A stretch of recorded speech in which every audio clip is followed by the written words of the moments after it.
Are you aware of any factual basis to investigate Liz Cheney? Yes or no? Senator, that's a hypothetical, and I'm not going to answer that No, question. it's not hypothetical. I'm asking you, sitting here today, whether you are aware of a factual predicate to investigate Liz Cheney. Senator, no one Based has on asked what you me know. to investigate Liz Cheney. That is a The hypothetical. president has called for it publicly. You are aware of that, aren't you?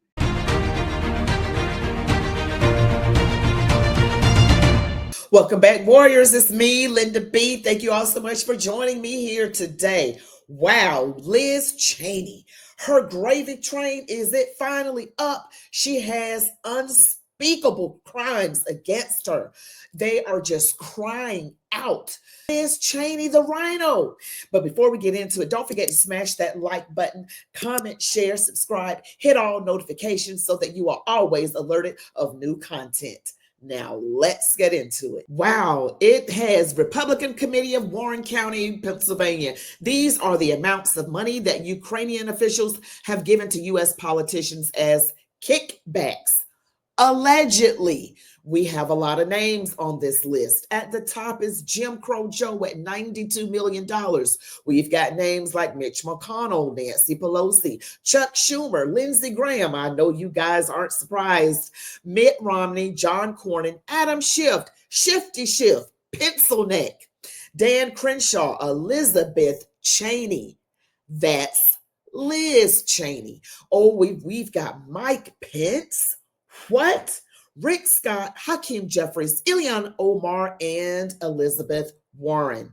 But we're talking about Elizabeth Cheney, otherwise known as Liz Cheney. $77 million.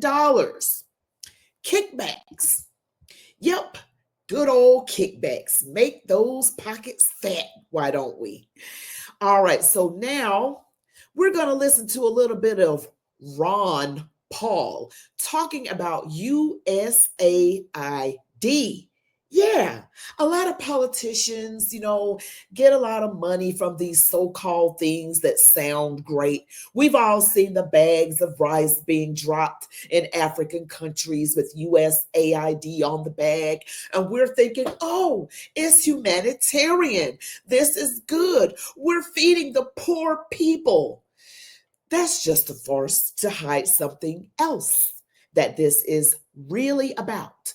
And Ron Paul is really giving the scoop.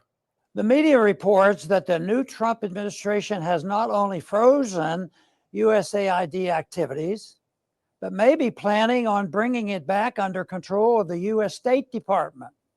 Other reports, including statements by Elon Musk, suggest that it will be closed completely. If true, the closing of USAID may be one of the most significant changes President Trump has made among the many dramatic actions in his first couple of weeks in office.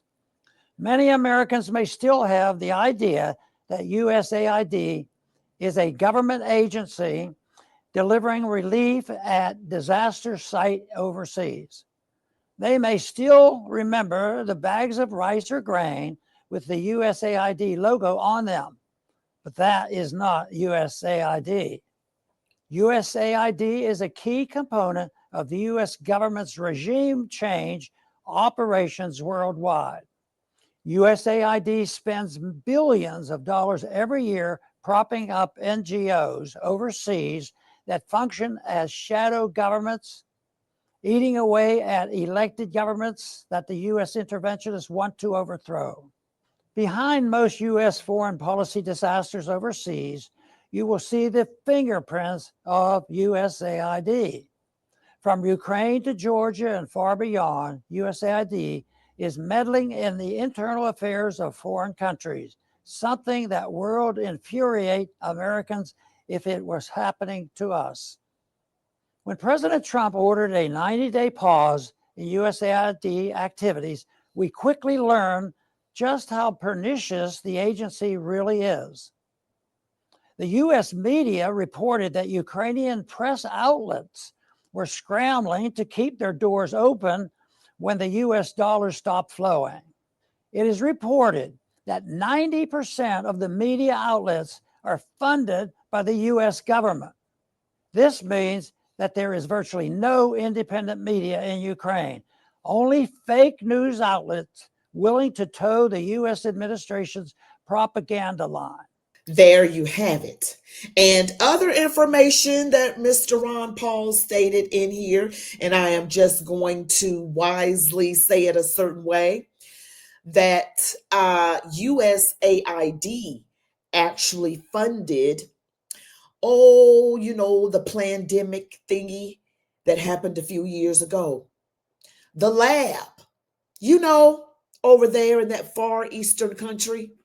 Yes, funding this particular, I'm going to just say iris.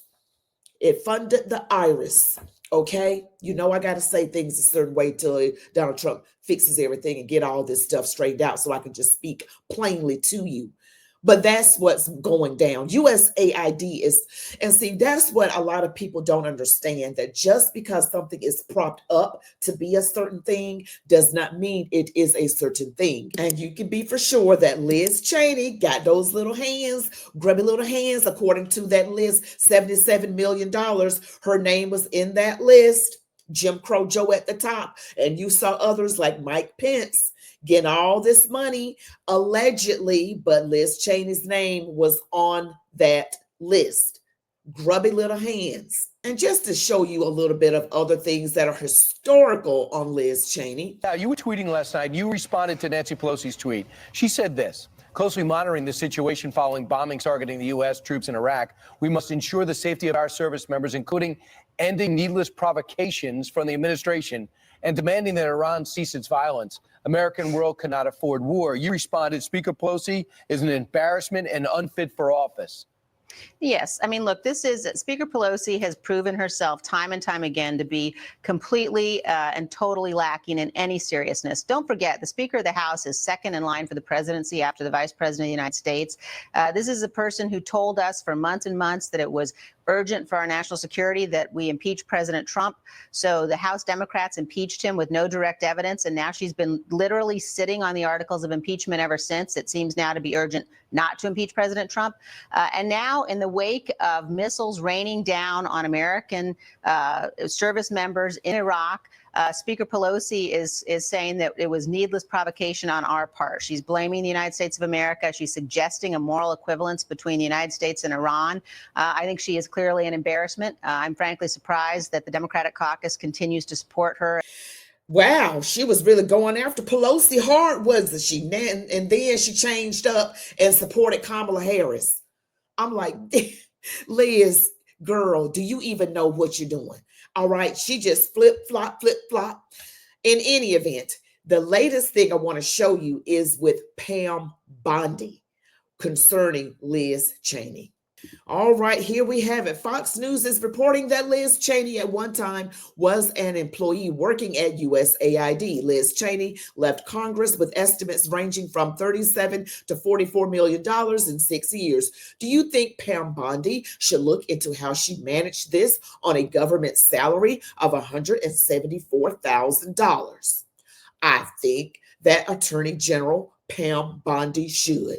Absolutely. I just wanted to give you a little bit of history there on Liz Cheney. And that one where she was talking about Nancy Pelosi, that was from 2020.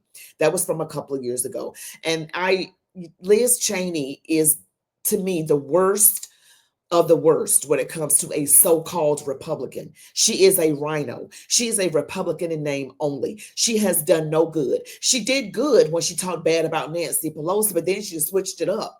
I'm like, what? And supported Kamala Harris and has her grubby little fingers in USAID. It is just disgraceful. You've got Republicans and Democrats both doing things that should not be done. Should not be done. I'm not going to just get on Democrats. We've got some horrible, and I mean detestable Republicans. Mike Pence's name was on that list, and another person with the last name Pence. Don't know if there's any relation or not. That's awful, guys. That is incredibly awful. And Liz Cheney, you're about to be investigated. Pam Bondi is coming for you. She's coming. Oh, I can't wait till these other folks get confirmed. Oh, Cash Patel, Tulsi Gabbard. Oh my goodness, RFK Jr. Well, we've got Pete Hegseth. We've got Pam Bondi. We've got others, and it is about to go down. Oh, they are insanely, they don't know what to do with themselves. And Liz Cheney, what you gonna do when they come for you? Thank you all so much for watching this video. Don't forget, you can email me at chatwithmelindab@gmail.com. I'm also on X and Instagram as chatwithmelindab. And also I have a new show, The Linda B Show. You can check it out. It's right here on YouTube. We don't talk politics, but we talk about relationships, religion, and culture. Thank you all so much for watching. Don't forget to smash like, comment, share, subscribe, hit all notifications so that you are always alerted of new content. You all be blessed. Love God, your families, these United States of America, and march on, warriors.